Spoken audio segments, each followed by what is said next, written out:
Well, good afternoon, good evening, and good morning to everyone joining to this week Ask WHO session about COVID-19 updates. I'm joined by Dr. Maria Van Kerkhove, as usual, and also by Dr. Abdi Mahamud, who is our incident manager. Among other roles he plays in WHO and emergencies response for COVID-19, and you had a chance to meet him before. As usual, we are inviting you to send us your questions if you're watching us on Twitter using the hashtag AskWHO. If you're watching us on other platforms, please send your questions via comment section, and I will be happy to pass them to Abdi and Maria. Good afternoon to both of you. Abdi, we're happy to have you again. Thank you, Alexa. So, it's the third year we are living through this pandemic. Many people think it's over. We say it's not over. So maybe an update from you. Where are we? In which stage of the pandemic we are? And what is the situation currently with cases that we could identify? And also in terms of deaths, what is the current situation across the world? Thanks, Alex. I'll start and then Maria can. And thanks to all the people who join us week after week, despite all the complication that the world is going on.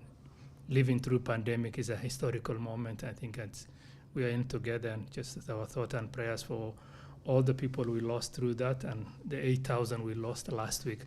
So just to start where we are, epidemiology is a complex, but also is a straightforward. We always look at, we count, we divide, and we compare things. So starting with a count, last week, around 3.2 million cases have been reported. And we know, as Dr. Tedros and Maria have been all saying, these are massive, massive underestimate. It's more infection in the last 1 week than any time in this outbreak. But because of shifting priorities, we may not be able to know what the true number. But the good news in a sad situation is the number of deaths that has been going on week after week going down. Last week is around 8,700 take on. But that's in comparison when we had the big Omicron wave in early February, we had around 76,700. So where we came from and where we are, it's always good to reflect, not to underestimate or to the sacrifice of all the people we lost. The last 8,700 is not a small number. I wish we'll reach a week where we'll not report any COVID death. That's a dream that we all have to aspire to. So in terms of death, we are seeing a clear downtrend in the last few weeks, I mentioned earlier. In the numbers, each country and each region is quite different. In America region, particularly in the US, and Maria will talk about the variant later on, and the South America, where the countries in the winter season. In Middle East region, we are seeing an uptick of cases, and this is starting from a very low baseline. If we move to the next region of WHO, that is Southeast Asia, we are seeing the numbers going up also in India and other things. So we don't know, trying to untangle, is the increase in testing, is it the variant? We'll hear more from Maria on. And then lastly, we still don't know what's going on in North Korea, but assumption is what's coming from the media, lockdown and activities done. And then Taiwan and a lot of other cities in Shanghai and China are reporting more cases. So it's a mixed picture. We can't, very, very difficult to compare. As I said, in epidemiology, it's the count, then you divide to get the rate and then compare. Now the third leg of the epidemiology, we don't know what we are comparing of because of the change and the mix. But overall, we can use the death to look at where we started in Omicron, 76,000 and only 8,000, kind of reassuring, but we don't know yet, and we really require to vaccinate and do all the preventive measures to keep ourselves and our loved ones safe. Thank you so much, Abdi. And Maria, maybe as we hear from you on your comments on the current situation, we're getting some follow-ups, in particular on the situation in India and Nigeria. So if you have information, maybe we can elaborate on those countries as well. We could, but I do want to comment on the overall picture, as Abdi has pointed out. So, we are seeing these positive trends, but trends are only as good as the data that you use to evaluate these trends. And our ability to track this virus is significantly diminished in recent months because testing policies, testing strategies have changed so much. So while we did have 3.25 million cases reported to WHO last week, in the last 7 days alone, anecdotally, I know more people infected, in my home country right now than have ever been infected in the past. And it's just kind of shocking to me to see such an intense level of circulation of this virus 2.5 years into this pandemic. And it's not just that we are seeing all of these cases have consequences. Some of these cases, especially among those who are not fully protected with vaccination or have even received their first dose, are experiencing severe disease. This notion, this narrative that this latest variant was not as severe as previous variants is a deadly narrative, because in some countries more people died during the Omicron wave than in previous waves, just because of the sheer number of cases. So 8,737 people died last week, and that's 8,737 too many, because we have tools that can prevent that. And I think people are so ready to be over this that they don't want to hear me say this, they don't want to hear Abdi say this, they don't want to hear Dr. Tedros say this, but we have to keep using tools, vaccines, clinical care, diagnostics, to be able to keep people alive. That's our job. That's our responsibility to our member states. And we will keep fighting with this along with you and every single person that's out there taking measures to prevent infection, getting vaccinated when it is your turn, receiving the full course that is recommended for you. Our vaccines are incredibly effective at preventing severe disease, preventing you from going to hospital, preventing you from dying, even against the latest variants of concern that are all Omicron and sublineages of Omicron. This is incredible. It's really quite incredible. So we do see quite some variation. I pointed it out yesterday in terms of what we are seeing regionally, but we're seeing increases in cases across the Americas, across Southeast Asia, across the Eastern Mediterranean region. Again, despite a backdrop of significantly reduced testing. For deaths, there was a 4% increase in deaths last week. So certainly down from the tens of thousands of deaths that were reported in the peaks of previous waves. This is still far too many, and these are preventable. So please don't become numb to these numbers. Please don't look away. Do what you can where you live in whatever capacity that you have to prevent yourself from getting infected, but also, to get vaccinated when you can and fight for vaccine equity around the world. So there is quite some variation. Deaths have increased in the Americas. There's a 21% increase in deaths in the Americas, a 17% increase in deaths in the Western Pacific. Other regions were reporting reductions in deaths. But again, each one of these deaths are people and families, and they can be prevented. So we need to do what we can on that. Thank you so much, Maria. And you both were talking about Omicron and the waves of Omicron and how we are seeing reduction in cases and deaths. But we also know that there are several sublineages of Omicron that we've been following closely. So maybe you can provide an update. Where are we with monitoring those sublineages, how dangerous they are, and what do we know about them at the moment? So I could start on this one. So, as you know, we've been tracking this virus and its changes since the beginning of the pandemic. The latest variant of concern, Omicron, has many sublineages. BA.2, one of the sublineages, is dominant worldwide, but we are seeing increases in the reports of other sublineages, BA.4, BA.5, in a number of countries, as well as BA.2.12.1. I know these numbers can become very confusing, but it is very helpful for scientists and public health professionals to be able to track which variants are circulating where, so that we can work with partners around the world to assess what are they doing in terms of transmission, in terms of severity. What's the impact, what's the public health impact of the circulation of these sublineages, and do our countermeasures still work? And I want to reiterate that our countermeasures are working against all of the sublineages of Omicron, but we have to use them. The challenge that we have right now is our ability to track and to answer this question is based on data that is available from around the world. That data comes from surveillance activities, cases being identified, testing taking place, and a subset of those tests being sequenced. So we've issued advice on how to best use sequencing for SARS-CoV-2 to monitor trends, to monitor known variants of concern and track those, but also to detect new ones. The number of sequences that have been shared that we can analyze has dropped precipitously. I'm looking at the latest curve that we have from data that's shared with platforms like GISAID. And we're looking at very, very few sequences right now. Among those, we can say what proportion are BA.2 versus BA.4.5, but we're really playing with fire here.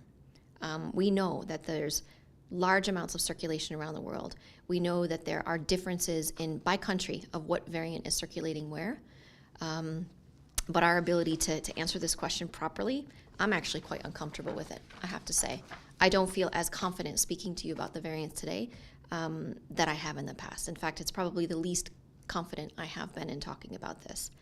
Having said that, what we can say is that we don't see a change in severity of BA4, BA5 compared to BA.2, but that's based on quite limited information. In some countries, while we do see some increases in cases, we don't see the same increase in hospitalizations. But if you're not vaccinated, your risk of developing severe disease and dying is quite high, at least 20 times higher if I'm not mistaken, and is probably even more than that. So please get vaccinated when it's your turn. So Omicron is dominant worldwide. We've got mostly BA.2 being detected around the world. We see increasing numbers of BA4 and BA.5. BA.2.12.1 is dominant in the US, I can say. But we are worried about further evolution. This will not be the last variant that we will be discussing here because there's such intense circulation. So we need to be able to track that, and we need the systems in place. We need governments to maintain surveillance, enhance surveillance, make sure that sequencing is taking place so that experts from around the world can bring that data together and discuss it comprehensively. Thank you, Maria. And Abdi, maybe you can reflect on what are the dangers of this lack of surveillance and testing. As we see the Omicron waves or number of cases is going down, the deaths are going down, but that's also limited what we know and what's been reporting. And in terms of surveillance, we are receiving now more questions, Maria, on the changes of the virus and between Omicron sublineages. And you said, okay, this is what we know, but it's very limited data. So what are the dangers of those limited data, testing, sequencing that we are experiencing now? Thanks, Alex, and thanks. I want to start first reflecting on, for people to understand, the names can be quite complicated. There's a race or a tug of war between us and the virus. So we build our walls to a certain level, and the virus tries to come over it. So that defense mechanism that we have been building through vaccination, how strong is that? And that, so how strong are those walls that people to understand? So, and that wall is made of immunity. So we have kind of a 3 level of immunity, if I can, on top of each other, 3 layers. And then the last defense is the public health social measures that will not allow that the danger. So the virus is quite smart. It has survived for this much. It's trying to outstrip. So who win that race? Because today we call it A, B, and then it keeps changing, and that the race will continue. The moment we relax, we give the virus a chance to know our weaknesses and outsmarten us. So I just wanted to bring that tug of war, who's winning. One time we pushed very hard. We come united with solidarity, everyone masked, all the preventive health measures, everyone got vaccinated, and then we win. We relax a bit, and the tides comes again. So this tug of war that a lot of people are having difficult understanding. So in terms of immunity, one is that immunity to protect against infection. The second one, sometimes it can go through it. And the second layer is the infectiousness. You become more infectious. And the last one is that you become the severity, that people who get it either get severe hospitalized and death. So these 3 things we keep monitoring. So initially when you get vaccinated, all the 3 layers are very strong, and if you are masked, well protected. After some time, those 3 layers weakens and you relax. So those defenses again and again. That's why we keep saying, in addition to getting vaccinated, you need to have this another additional protective measure of masking, staying in outdoor activity. So we have multi-layered protection against this virus we have been struggling with. So coming back again, in the public health surveillance, that's the other work that I do. it's not a time to relax. We relax on monkeypox. We didn't know what was going on. It's going to come up. We relax on Omicron. So it's that tug of war between the evolution of this bad pathogen and us. So we need very strong laboratory system, very good people who are in the community, and the strong public health care. If we had, every country had a strong public primary health care system that able to detect timely, refer, and get the results. So unfortunately, things have changed. We think that we can fix with big hospitals, and we say everything starts and at the community, be the community service, community surveillance, and that lab. So what we have been calling throughout the pandemic phase, this acute phase, is to increase the investment required in surveillance, is to increase the laboratory, the PCR capacity. What we are seeing more and more is people are doing rapid tests at home, and none of those tests are getting reported in the system. And as Maria said, none of the sample, because it starts with the initial testing, and then the lab, you do PCR and the sequences. So if the input has reduced, the sequencing has drastically done. So we are flying in blind, and the way Maria said, it's very uncomfortable to understand what we are saying, the BA4, 5, what does that mean? Because I said, it's the comparison, we are lacking that.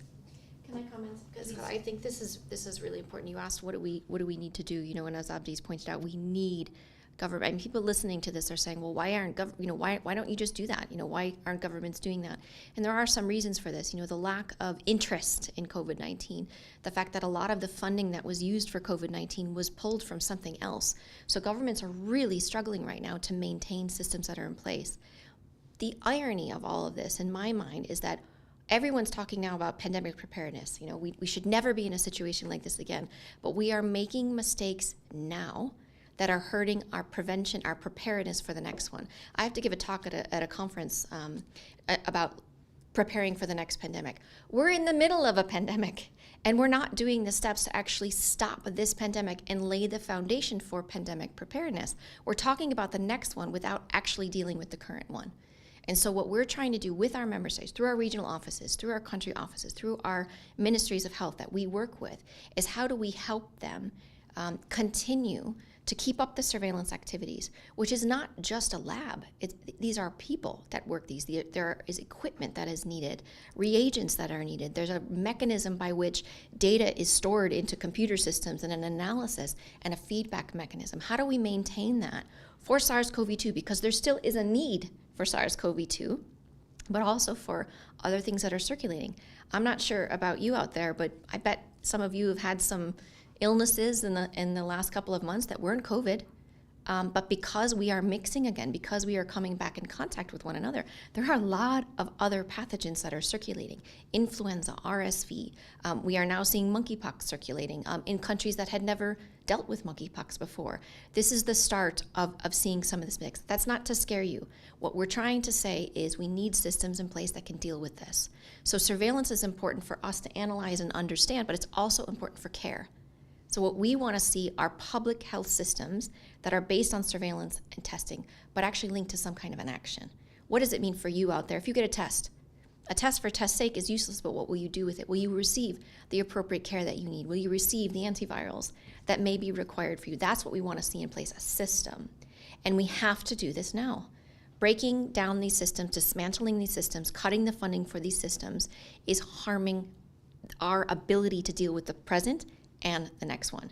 We can't continue this cycle of panic and neglect in the middle of a pandemic. Now, what is good is that many people live in countries where they have been able to manage COVID-19 in the sense that they're using tools and death and disease is low. And that's fantastic. That's what we want to see. We just need to see that in every country. And we can't take our eye off the ball of the virus itself because it continues to evolve. It's not the same as influenza. Influenza has some kind of a predictability in terms of the seasonality that we see in temperate regions. We don't have that with SARS-CoV-2 yet. Maybe we will, but we don't have that yet. This virus in this tug of war, as Abdi just explained, is taking advantage. The virus doesn't get tired. It's not alive, we know, but it doesn't get tired. It just finds opportunities to escape our countermeasures. And this is what we worry about. The next variant, we expect to be variant of concern. We expect to be more transmissible because it will have to outcompete what's circulating. We anticipate that there may be further immune escape, which means our vaccines may not work as well. Again, they're still incredibly effective right now, but we may have variants that have further immune escape. What we don't know for sure is whether or not the next variant will be more or less severe. But Omicron is deadly.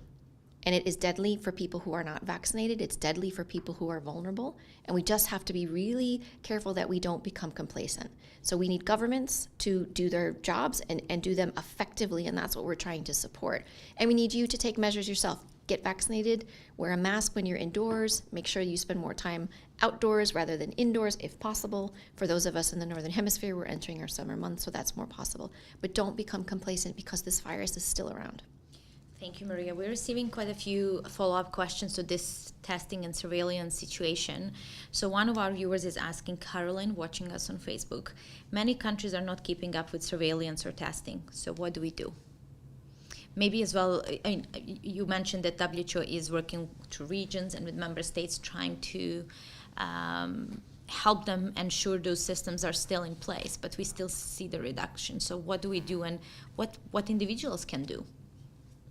If I may start, I mean, Please. This is the biggest, how do we build resilience and sustainability? Because it's one thing to do it for pandemic, but how do you sustain to have a resilient system that can withstand this pandemic that we're dealing with and also prepare for that?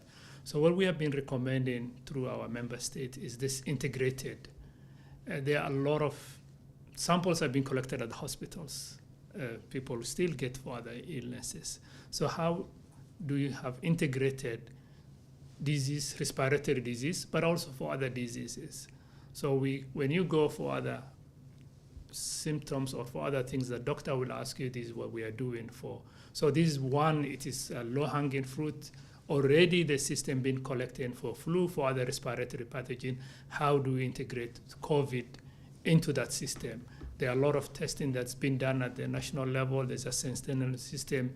So the more you can do as an individual is when you suspect, we are talking to the general public, to go to your general physician and get tested and making sure it's reported.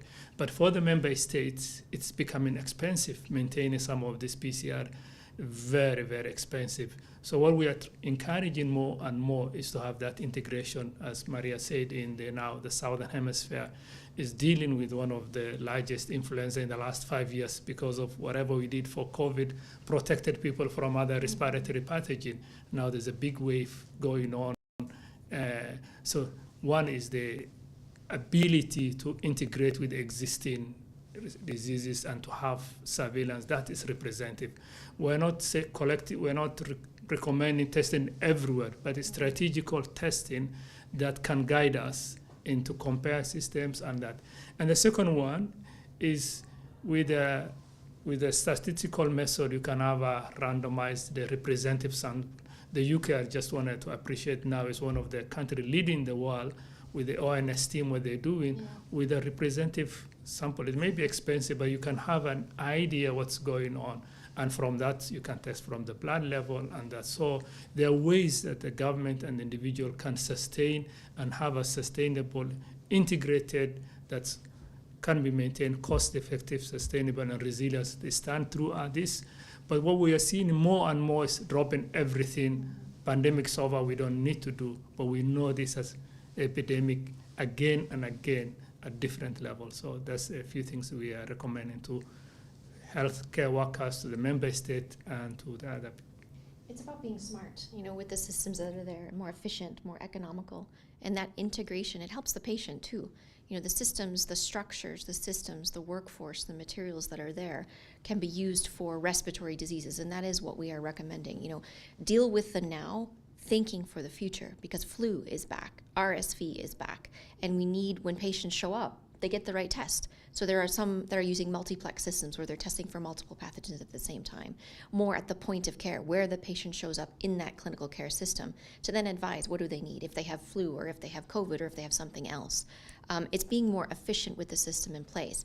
This, what Abdi just mentioned of countries just dropping things, it's this all or nothing dichotomy again. We've struggled with this throughout the pandemic. You either everything in place, full lockdown, or nothing in place. And what we're seeing with countries now that are successfully navigating their way through this emergency. And I think that's how we think. People might think that the pandemic will just end and then it's just one day it's on and one day it's off. But this ending of this emergency is going to take some time. And as the World Health Organization, we need to end this emergency in every country, not just in some.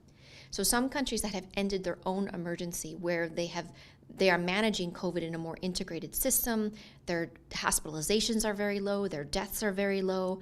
What they're trying to do is utilize the system in place for other diseases, for COVID and other diseases. I told you recently I came back from Brazil, where they presented their surveillance systems and their lab systems. And while the numbers of tests for surveillance have declined for SARS-CoV-2, they've filled that space with other pathogens that circulate in Brazil. So they're utilizing the workforce, they're utilizing the facilities themselves, they're utilizing the detection in the hospitals and the healthcare workers and the PPE to be able to deal with what is circulating. And I think that's a smart way of doing that. What we don't want to see is the dismantling of these systems. It really is, it's very short-sighted. We can appreciate it because we understand that things have to be funded, and if there's no more funding, then politicians and governments have very difficult decisions to make. But pandemic preparedness is a constant. It doesn't start and stop. You can't invest in something, take everything away, and then say, oh, when this happens again, because unfortunately it will, oh, we have to do it again. Let's be smarter.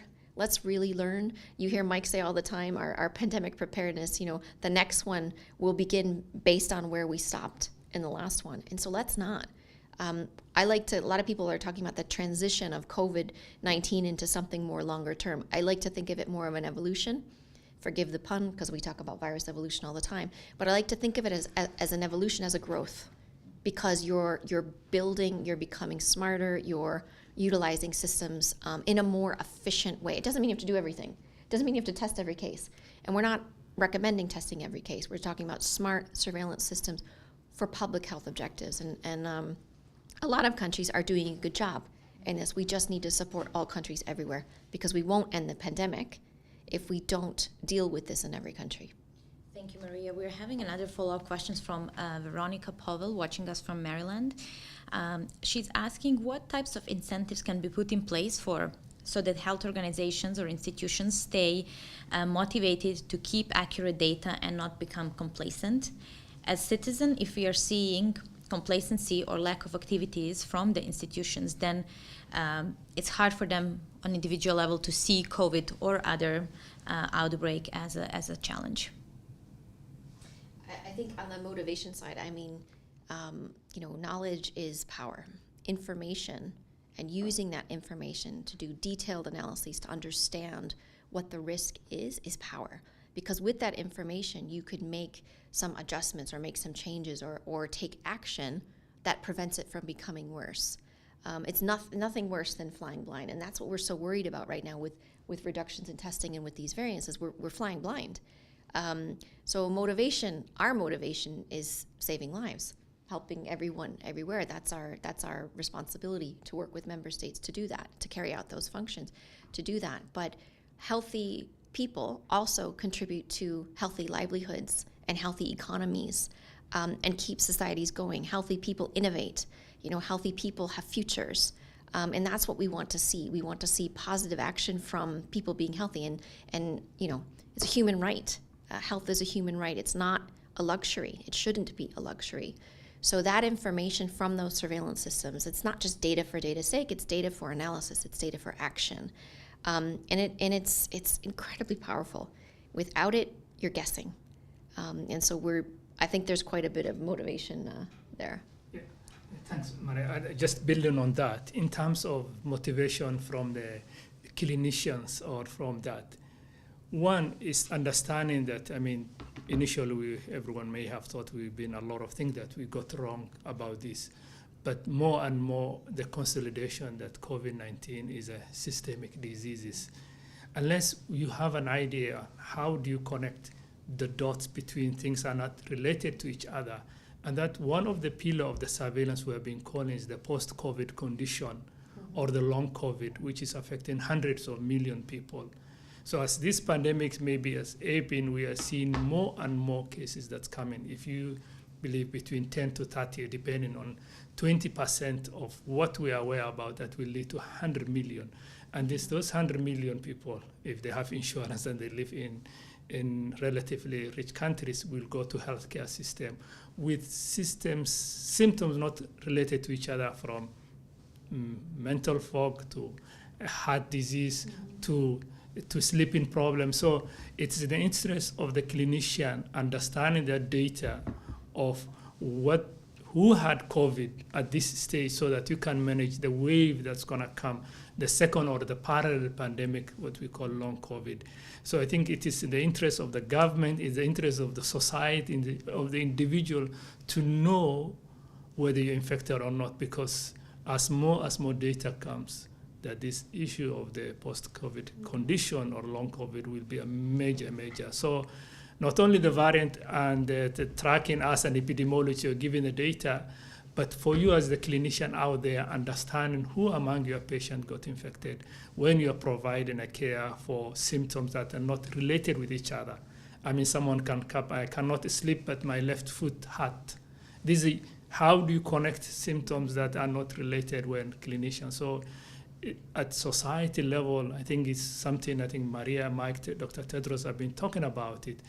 The next pandemic, while we're still fighting with there millions of people suffering from this post-COVID condition. So I urge all the clinicians who may be watching this, all the people who are seeking care to know the status of your infection, because this is not an upper respiratory tract infection that you'll deal and you'll be done. Even milder cases of COVID have led to prolonged post-COVID conditions. So it's not to scare anyone, but just to know. Knowledge is power.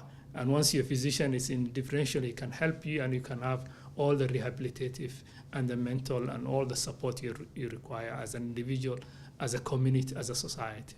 Thank you so much, Abdi. And I'm really glad you brought in this conversation the challenge of long COVID and what large number of people, unfortunately, are suffering from after being infected with the virus. So do you have any updates on what we know now about the post-COVID condition and how we are working with, maybe just update our viewers, how we are working with patients group and clinicians around the world to address this challenge? So we have been working with patient groups, we've been working with clinicians, and as Abdi has pointed out, we've pointed out in the past, a lot of people think COVID may be just a slight upper respiratory infection, but it really affects many organs across the body, and we still don't have a great understanding of post-COVID-19 condition or long COVID. And so we're working with clinicians to better understand this. What are the actual, we have a definition of it, we have a case definition, and we urge countries to use that case definition because that helps us track this and understand this on a systematic way so that we understand what we are comparing in countries is similar.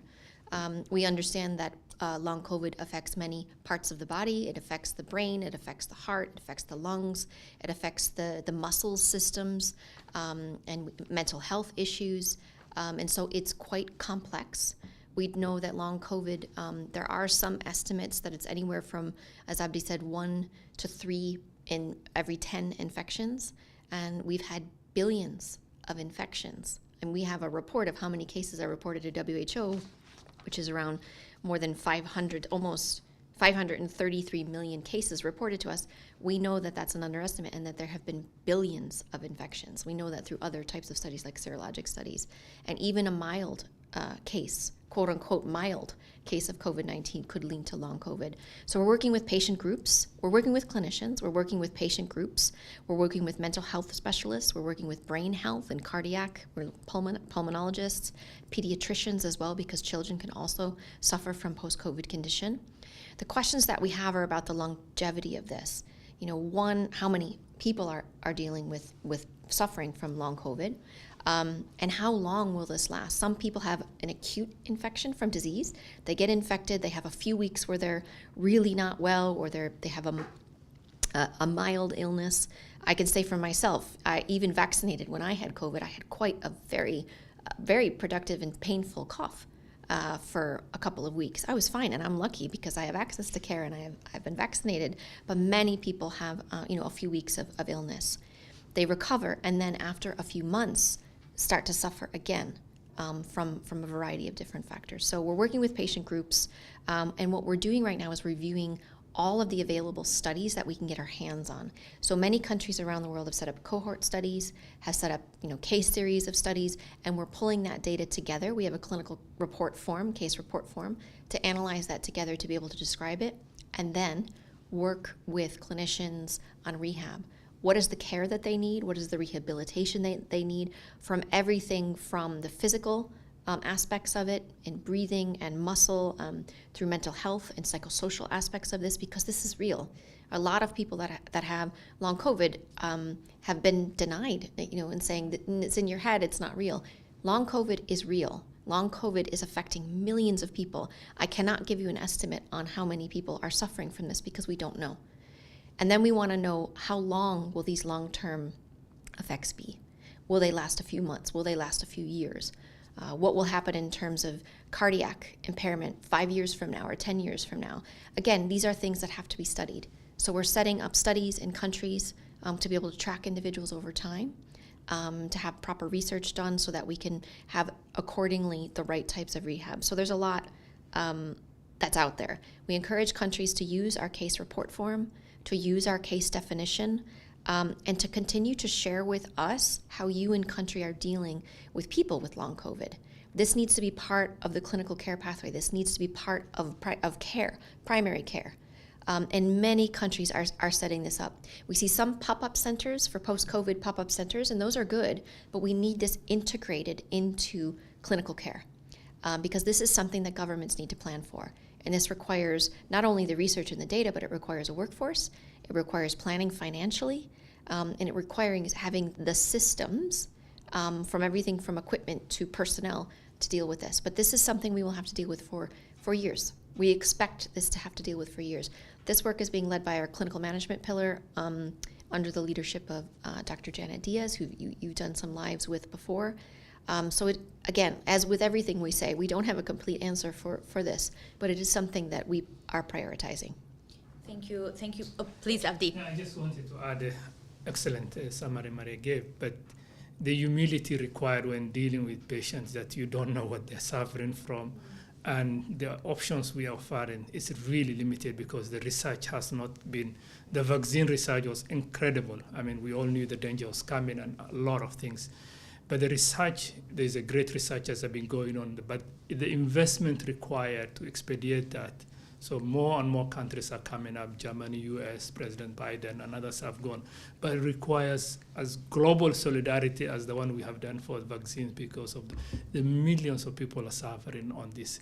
And then the second is the lived experience. It was good that they reached out earlier on. It's like, we have a condition. This was early, very, and these are doctors like us who are being cared of patients, and you're told it's in your head.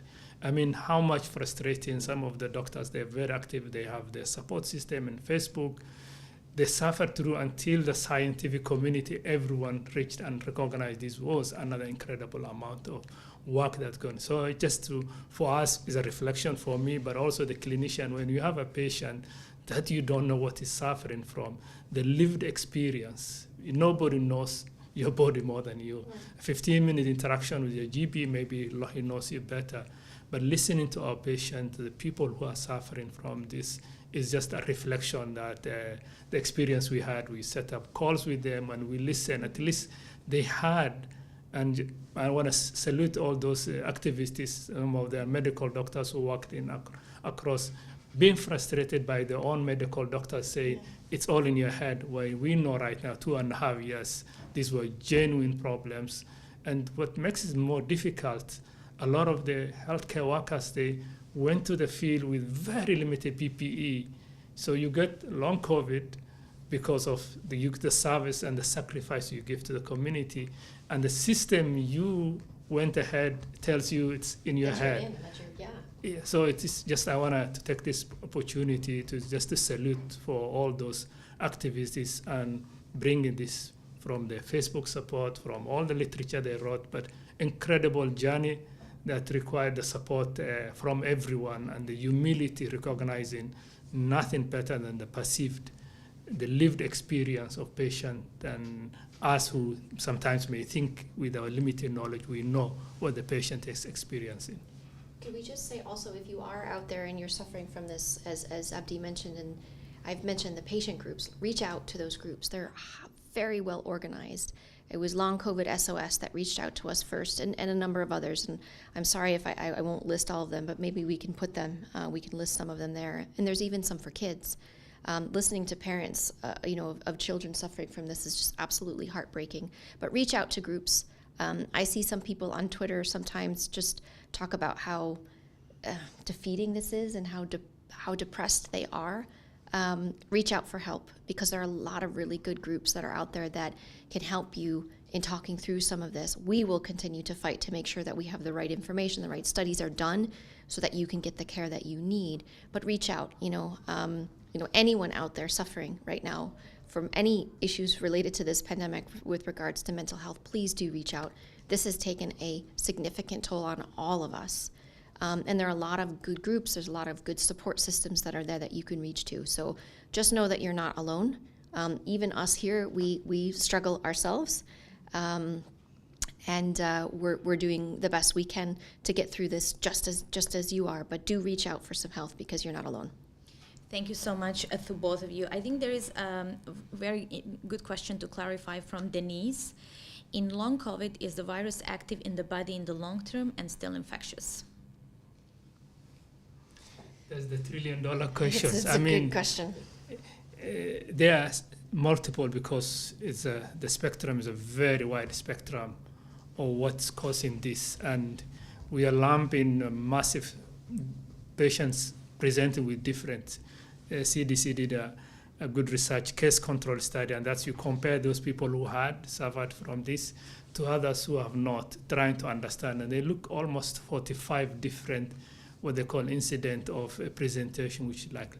So the leading hypothesis, three of them are combination of the mainstream. One is that the virus may stay in the body, some particle of it that keep activating the RNA particle. The second one, the virus may have triggered the immune system and it's become an autoimmune system, or a combination of that. Why we are saying that, for those people who are vaccinated initial phase, when, remember I talked about the prevention of infection, because you don't get infection, 50% you are protected against long COVID. But we are seeing more and more people who have been vaccinated, boosted, some of them are coming down. We really don't know, and a lot of good research is going out there, led by incredible amount of research. So it's multifactorial, multi-complex. There are good hypotheses out there, but we don't have one definitive, as I said. The patient spectrum is very wide. So there's 3-4 leading hypotheses, and just to salute all the researchers who have been leading on that. Thank you so much to both of you. Maybe last question before we close, because you were talking about access to information and that how powerful having right information is. A question from Radhika Badami. How do we ensure transparency to build public confidence? There needs to be public participation and trust to end this pandemic. Oh, for sure. I mean, you hear us talk all the time about how epidemics and pandemics begin and end in communities. And you've heard us talk throughout about knowledge. Your own knowledge is power. Knowing your risk, lowering your risk. We've been trying to incorporate the voices, the knowledge, the inputs from not only the scientific community, which you hear us talk a lot about of working with experts around the world, but from communities, from people, from all of you out there. And even this is a way, this is not quite the engagement where we're having a dialogue, but you're taking questions from the public that we're doing our best to answer. That's one way of an engagement, but we also reach out to many different types of communities, community leaders, religious leaders, businesses, activists, patient groups, to listen, not to talk to, but to speak with, and to come up with, we issue guidance. We write the technical guides. We take the knowledge, we take the data, we turn it into advice. But to implement that, we have to work with communities to see how it can be best be implemented in different contexts. Through our risk communication and community engagement group, through the collective service that we work with GORN partners, with IFRC, with WHO, with, who am I forgetting? I should never list, because if I list and I forget, then I get embarrassed. But through our collective service partnership, it's about partnership. IFRC, I did say IFRC. Thank you, IFRC. to engage communities. And it's not a slogan. Community engagement is not a poster. Community engagement is having information and speaking with communities to understand how an action can be implemented best in that community, how the translation of advice could be heard differently, and could actually have the impact that we want it to have within different communities. So for us, it's all about engagement. And we do this through, we're in Geneva. We're very far away from many of the people that we serve. So we work through our regional offices and we work through our country of offices. We have 8,000 staff around the world, and a thank you to our staff for WHO. We're so proud to be WHO, but it's because of the work that they do with CSOs, with leaders in communities, and just trying to make sure that we get that engagement. But it's a constant. Again, this is not something you do once and you say, okay, there you go, here's the information, it's with you. That's not where our job ends. Our job ends when people get the care and the help that they need. And in fact, when they prevent the infection in the first place, we would rather see much more emphasis on prevention, preparedness, readiness, rather than response. Because when you have to respond, something is happening. Now we can't not have a response, but if we could prevent things from happening, then that's even better. Thank you. Abdi, final words to you on the importance of building trust with communities. No, I think the whole crack of this of the pandemic, or even democracy, of a lot of the social.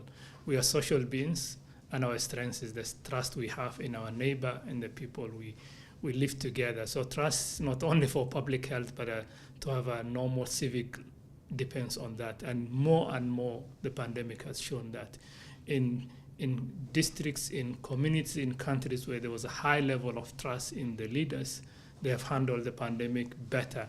When there's polarization, mistrust in the people who you share, your country, your neighborhood, it becomes divisive, because to respond to a common enemy, you require that trust that the person next to you will do what's good for you, what's good for the community. So we, more and more, it's easy to break trust, as you know from our own personal relation, but rebuilding that, it comes with a transparency, what we know, what we don't know, and what we are doing about. And you have seen WHO as the secretariat of a member state. I think it's one of the most transparent. Even some of our most sensitive, the EB, the WHO are out there. Anyone can click on WHO and find what was written. So that level of extreme transparency, while also protecting, we know, privacy, it's something we will rebuild trust. And just to remember, public health, maybe people are tired of us. Public health is a lifelong of how to improve life, to prevent premature death, and better social and well-being. So that's what we try to, and diseases, whether it's infectious diseases or chronic diseases, are leading to premature death and suffering. So we are trying to do, the goal of public health as WHO is that to have a better, protected, promoted, preventive, promotive health, so that people can live to the best capability they're able to do that in well-supported world. So that's the dream. That's the dream. Thank you so much, Abdi and Maria, of course, and I hope this painful lesson and experience, as you said, that is a history and that we are all part of, will be a motivation to do better, to prevent premature deaths from any cause, to have better well-being and happiness for everyone around the world, and peace. As our leadership is saying, we need health for peace and peace for health. So it also comes into that dimension. Thank you so much. I'm also very grateful to our viewers from Bangladesh, Sri Lanka, India, Sudan, UAE, the US, which is very early there, Australia, Philippines, Cambodia, Botswana, Malaysia, Germany, Thailand, Ethiopia, Algeria, Sierra Leone, Ghana, Japan, Brazil, Ivory Coast, Colombia, and many others. The list is really long. So thank you for being with us. And as Abdi said, it's the third year now we are coming back and talking to you, but we hope this is helpful as well, how to continue practicing the measures that we can all do in individual level and protect ourselves, protect vulnerable, our loved ones, and hopefully end this pandemic together. Thank you, and until next week, stay safe.